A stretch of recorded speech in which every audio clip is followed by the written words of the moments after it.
Here. Ms. Bott has been excused. Vice Chair, we do have a quorum. Thank you, Irene. Our first item of business is approval of the meeting minutes of the August 19th meeting. Are there any corrections from the board? Hearing none, is there? No, Mr. Chairman, Bobby DeMaria. Go Yeah, ahead. Mr. Chairman, Bobby DeMaria, I make a motion to approve the minutes of 19/2020 as presented. All right, there's a motion. Is there a second? Second. Scully. Okay. Is there any discussion? Irene, call the roll. Ms. Shank, Here. is that a yes? Yes. Well, I wasn't here for the meeting, so I probably shouldn't vote on the minutes. Okay. Sure? Okay, yes. Mrs. Lucas is not here. Okay, Mr. Albano, Yes. Mr. Scully, Yes. Mr. DiMaria, Yes. Mr. Lemon, Yes. Mr. Smith. Yes. The motion carries 6-0. Thank you, Irene. Our next item of business is the election of chair and vice chair for the following year. Are there any questions from the board before we start? All right, hearing none, is there a motion for the office of chairman? Jake Scully. Mr. Chairman, Go ahead. Hey. Go ahead. Mr. Chairman, Bobby DeMaria. Yeah, I'd like to nominate Clint Smith as chairman of the board. Thank you. Is there a second to that motion? Jake Scully, I second. second it. All right, there's a motion and a second. Is there any discussion? Can I be heard? Is that Mrs. Lucas? It is Mrs. Lucas. All right, Irene, let the record reflect that Mrs. Lucas has joined us. Hello? Yes, we can hear you. We can hear you, Ms. Okay, thank you. All right, if there's no discussion, Irene, would you call the roll on the question? For the position of chair, Clint Smith has been nominated. Ms. Shank, Yes. Ms. Lucas, Yes, Mr. Albano, Yes. Mr. Scully, Yes. Mr. DiMaria, Yes. Mr. Lemon, Yes. Mr. Smith. Yes, The motion carries 7-0. Congratulations. thank you very much. Thank you for your confidence. Congratulations. Congrats. Next, we need to elect a vice chair. Is there a motion to elect a vice chair? Chairman Jake Scully, I move to nominate Bobby DeMaria for vice chair. Is there a second? Jim Albano will second it. All right, we have a motion and a second. Is there any discussion? All right, Irene, would you call the roll? Okay, for the election of the vice chair, Mr. DiMaria, Ms. Shank, Yes. Ms. Lucas,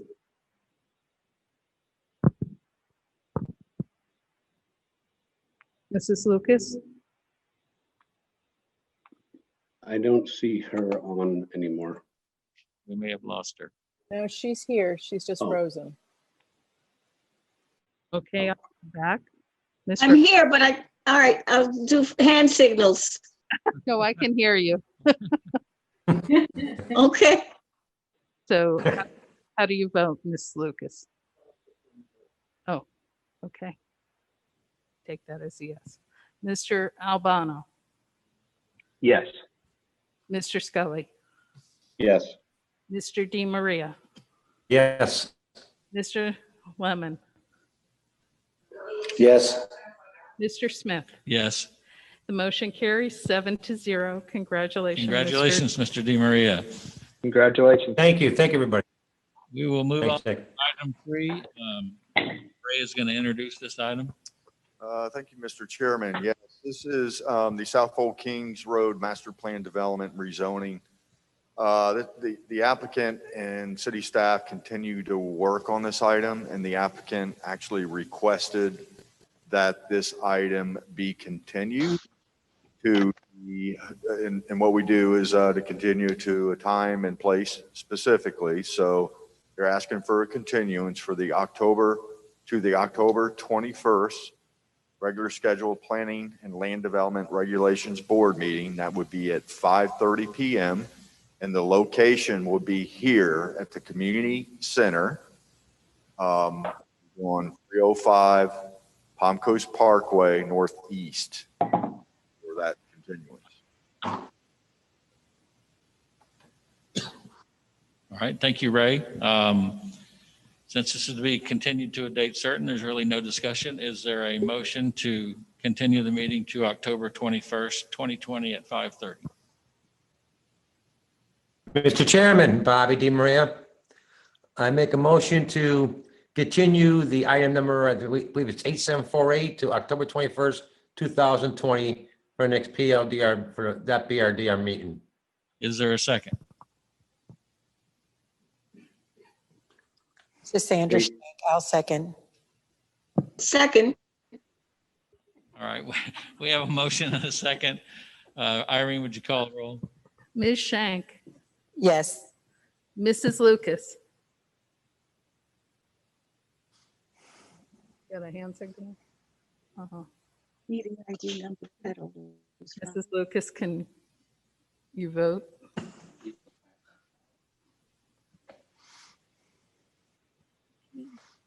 I'll come back. Mr. Albano, Yes. Mr. Scully, Yes. Mr. Di Maria, Yes. Mr. Lemon, Yes.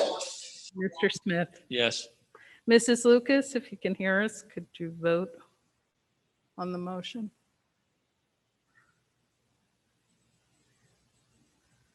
Is she still there, Doug? She's giving you a thumbs I up. see a hand signal. Yes, Oh, Yeah, okay. she's giving you a thumbs up. Thank you. I have trouble seeing that.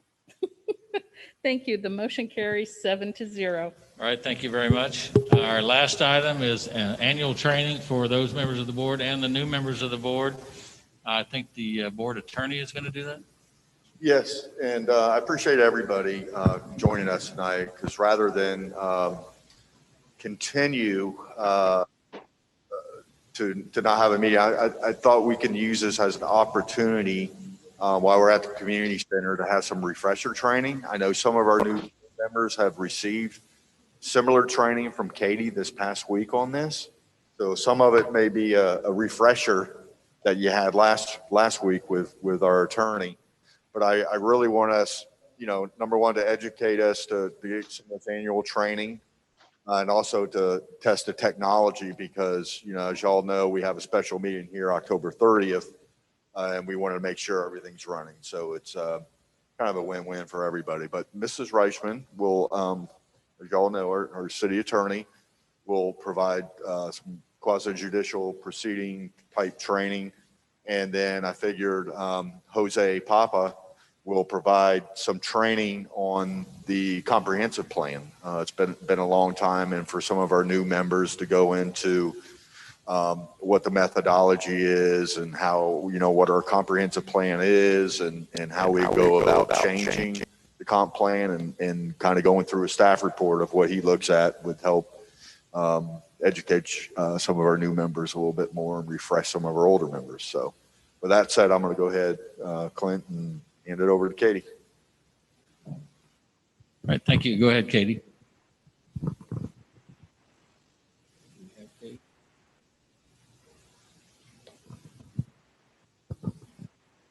It's Katie. Good evening. Can you hear me? Yeah, can you?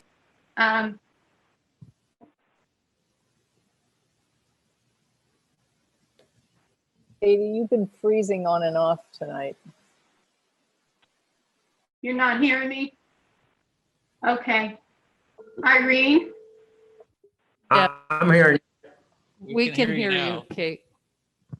Katie, you just keep freezing up on us a little bit. It might help if you. Irene? Can you put me on coming up and breaking up? Can I call in on the phone? Yeah, call me, Katie. Okay, I'm calling your. Can you hear me? Yeah, sorry about that. Okay, yeah, sorry about that. My internet's doing something weird. Can you hear me now, Yeah, Ray? I can hear. I just want to make sure everybody else can. Okay. And everybody hear Can me? you?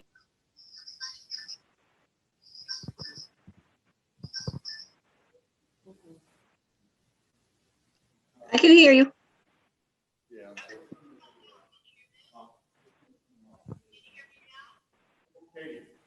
No.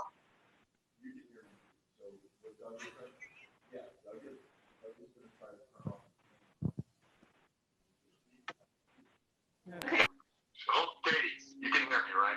You can hear me, Katie, so. I can hear you. Yeah, Doug is gonna be. Go ahead. You got me now? Yeah, I did. Talk loud. Hello? Can everyone hear me now? Yeah, I can hear you. Hear you. You can hear me. Okay. I'm so sorry for that problem. So we'll look at the first slide, overview of functions of appointed officials. And so we can see that this board does two different functions, one being legislative and one being quasi-judicial.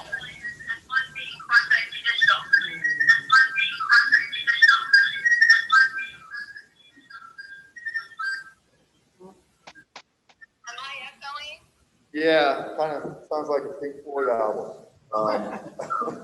It's echoing through the city pickup. We can, you know what, we can have Jose do his presentation first, and then Katie will go ahead and reschedule at a later planning board meeting for some of your training.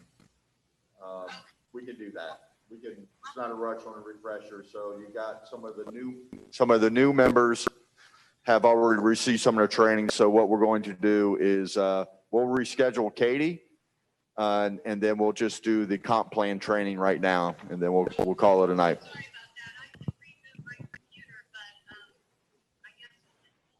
Yeah, that's fine. We'll just hold off. Okay, sounds great. All right, bye. Sorry about that, folks, but we can we'll reschedule Katie for some of the quasi-judicial.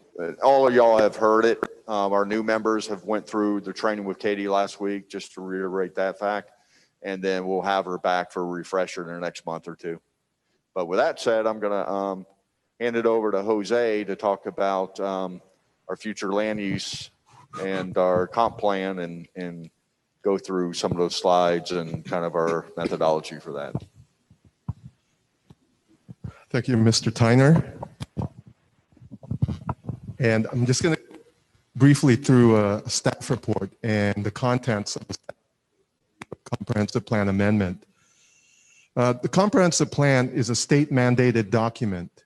Every municipality, county is required to have a comprehensive plan that's approved by the state. Basically, to put it in layman's terms, the comprehensive plan serves as the blueprint for development within a jurisdiction, whether it's a city or a county. Part of the comprehensive plan is what we call a future land use map. And with a future land use map, you have general designations of every within a jurisdiction. Just looking at this map, since this is the, since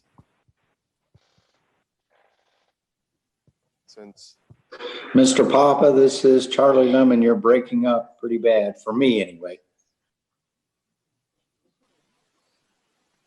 I think it has to do with people not having their phone muted, like City of Palm Coast might need to mute yourselves so we can hear.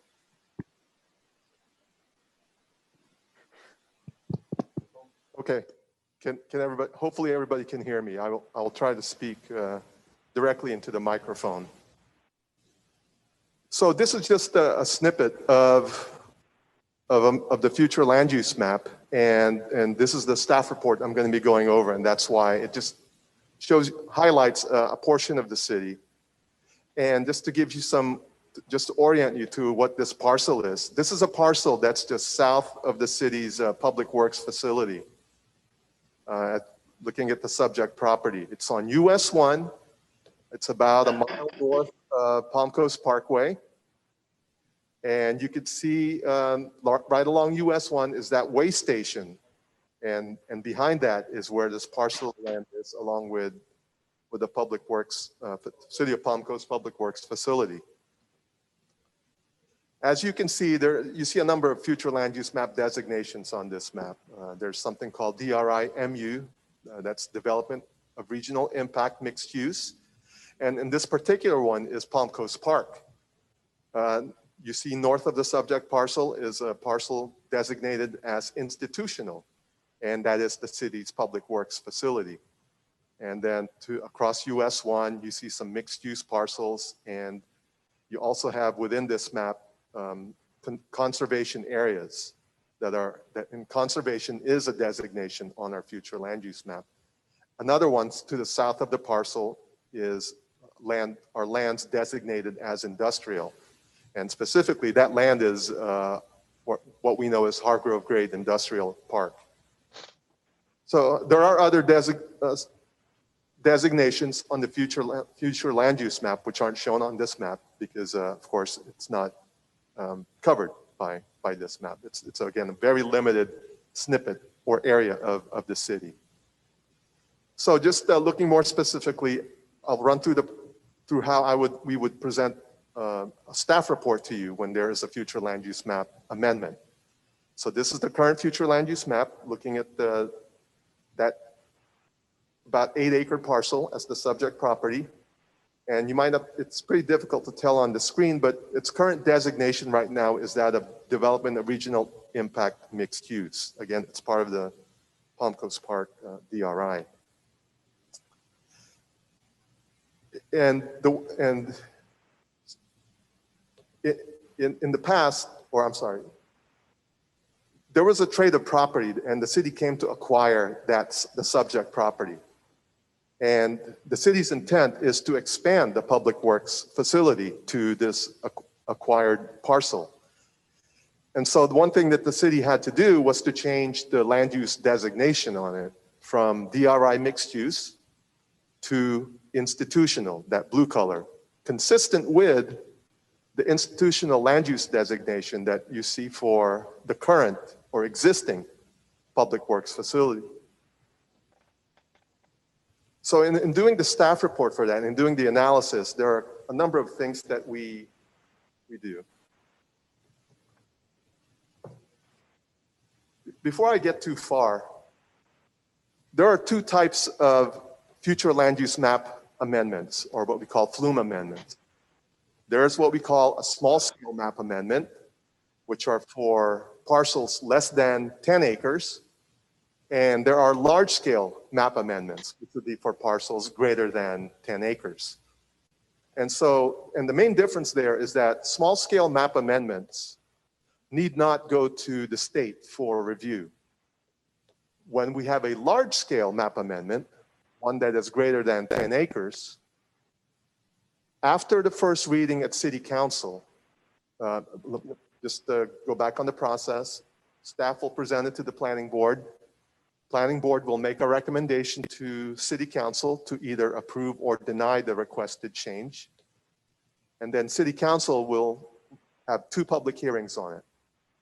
After the first public hearing, if they recommend approval of the proposed amendment, if it's a large-scale amendment, it will then move to the state. We'll send it to the Department of Economic Opportunity, also known as the State Land Planning Agency, and they will review that proposed comp plan amendment.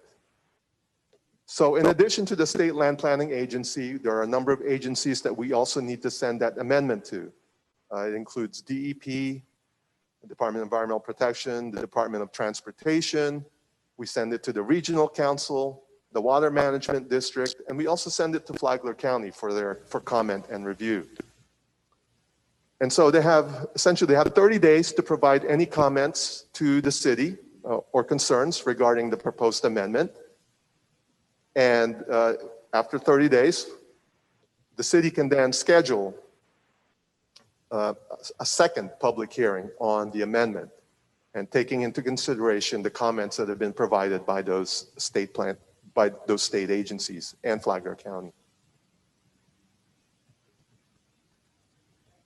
And so with just to contrast that with a small scale amendment like this one that we'll present to you tonight, a small scale amendment does not need to go to the state. So after first reading at City Council, if approved at first reading, it can immediately go to second reading at City Council. So the things that we look at in a comprehensive plan amendment, essentially we're looking at the worst case scenarios between the current land use designation and the proposed land use designation. As you can see in the staff report, oops, sorry.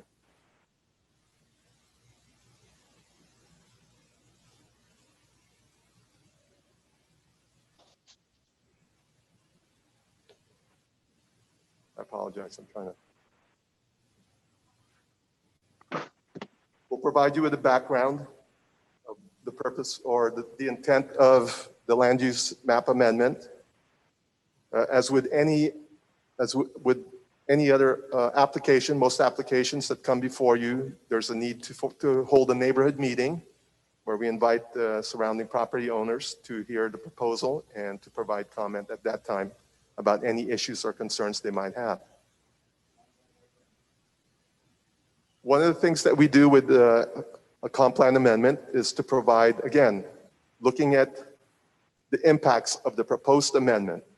So we'll look at the proposed designation, in this case institutional, and look at the current designation, DRI mixed use, and do an analysis of the net impact of that proposed change. In this case, the institutional land use, again, we're looking at a 6-acre parcel. Within the institutional land use, you have a maximum floor area ratio of 0.3, meaning you can develop up to 1/3 of an acre per acre as its maximum development potential. Whereas with a DRI mixed use, you can have a maximum floor area ratio of 0.55. And so going through that analysis. Who's calling, please? Yes, ma'am. Got me in the middle of a Zoom meeting. I can't talk to them. I'm sorry. We're not really getting your question. If there was a question, can you please repeat it?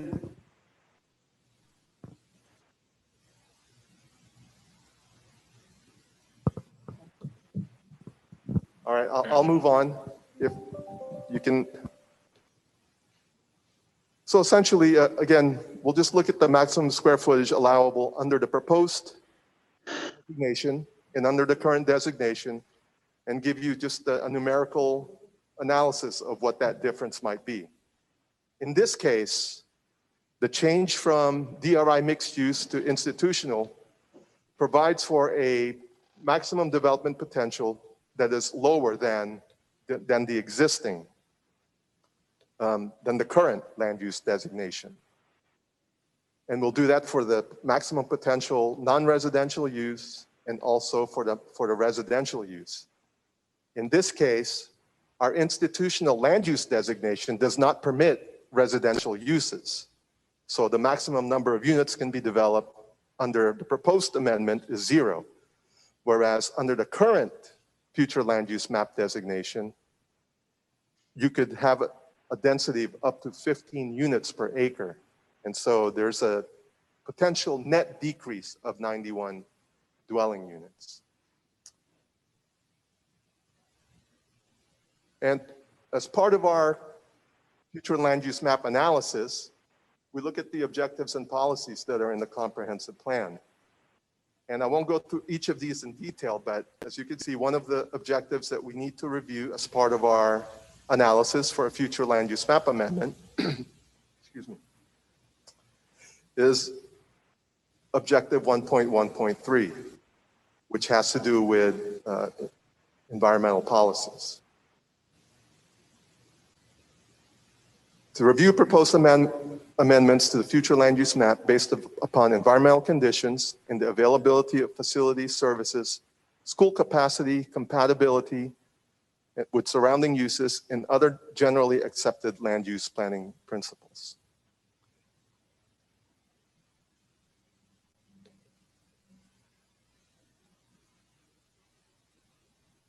And what you have here is that again, this is a comparison of the proposed, and I apologize, it's not, maybe that helps.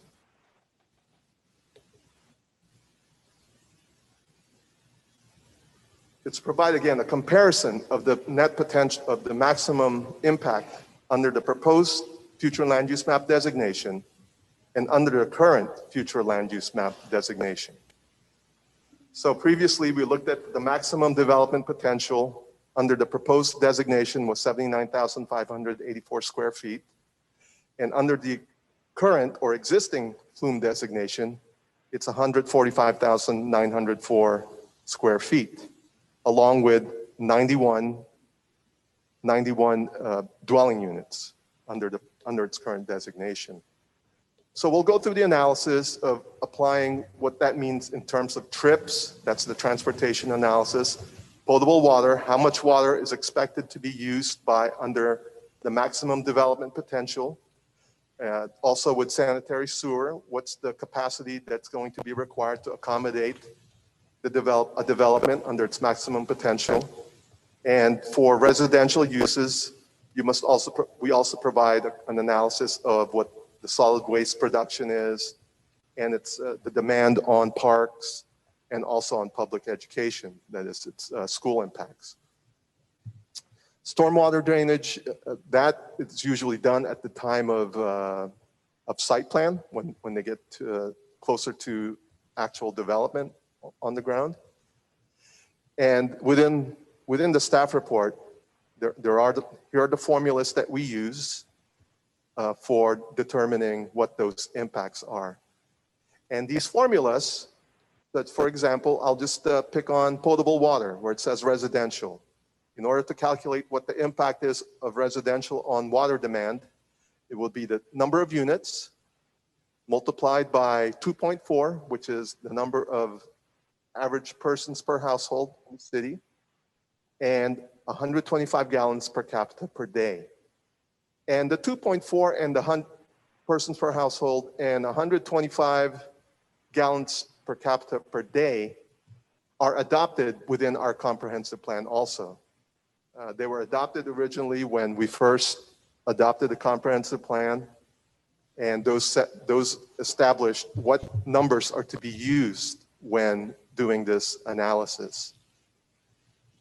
And the same goes with, like, for example, for potable water demand for commercial, we use a ratio of 17 gallons per day per 100 square feet to determine what the impact is on water demand. And we do the same thing. We use a similar or a formula also for wastewater demand, solid waste demand, and recreation and parks. May I ask a question? Yes, ma'am. How are these calculations determined that you use? Is this something that's statewide or national? No, ma'am. It is. It's particular to each area. Like when the comprehensive plan was being developed in 2004, using census data, you find that the average number of persons per dwelling unit is 2.4. And so we use that to determine where that 2.4 number came from. And the 125 gallons per capita per day was the demand that was historically shown for a residential unit in the city of Palm Coast. And so, I mean, so I would say that in a different area, they might have a different demand. Maybe if we, and I don't know this because like the 2.4 was based on census data. And, you know, another city, let's say Jacksonville, might have a number like 2.6 or 2.7. That would be the number of persons per dwelling unit. You know, we rely on generally accepted data to determine what these numbers are. So it will differ from area to area. So the 17 gallons per 100 square feet of potable water for commercial use is what this city is seeing is trending in Palm Coast for their Yes. commercial buildings. And Okay, thank you. We have to just not to get too straight too far. Every 7 years, we need to review our comprehensive plan and determine whether we need to make changes to it, whether we need new policies or whether we need to change the numbers that we have in front of us. I mean, so every 7 years, we are required by state statutes to do that. And I believe that's coming up in about another year and a half. I had a question also. Yes, ma'am. At the time that this was was it reasonable because this was viewed as a retirement city to have a formula that included 2.4 per household? Yes, ma'am. And that would be an average of a dwelling unit. Let's say if we had, I don't know it off the top of my head, but it probably would be that in a multifamily dwelling unit, it might be at 2.1. But then for a single family home, it might be at 2.7. So that's a blended average, because in the comprehensive plan, we're talking generally about dwelling units and not particularly talking about whether it's single family or multifamily. But when we need to get into more particular details, then we would rely on, again, the most reasonable source of data, which in this case would be the Census Bureau, to determine what that appropriate ratio would be. But in terms of reviewing or analyzing a future land use map amendment, we rely on the policy that's been established within our comprehensive plan. And so, yeah, we'll review this again. Again, I mentioned that probably another year and a half to 2 years, we're required to review our comprehensive plan, and we'll look at these numbers again to make sure that they're still appropriate.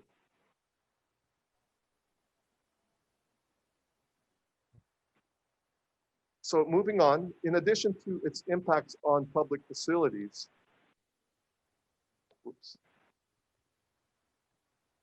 one other analysis that's done, and it's done by our environmental review team, is the impact of that proposed amendment to environmental and cultural resources. And as you can see, I'll just go through the policy and what we review.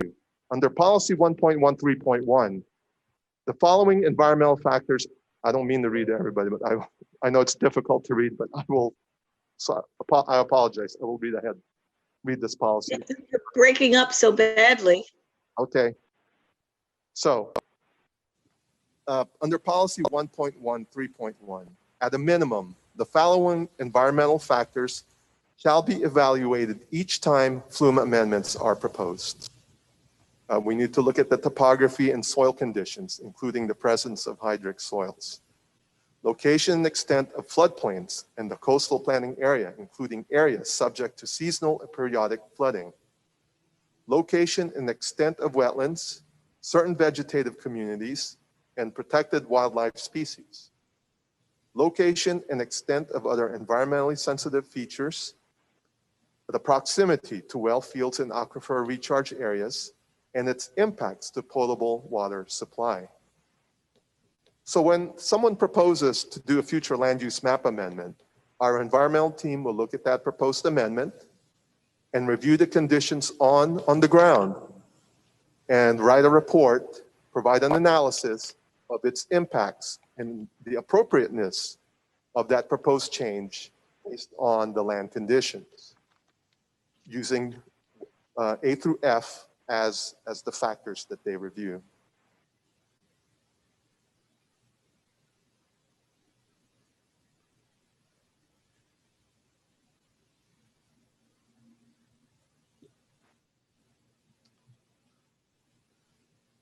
And the other item that we review, I think I skipped over it.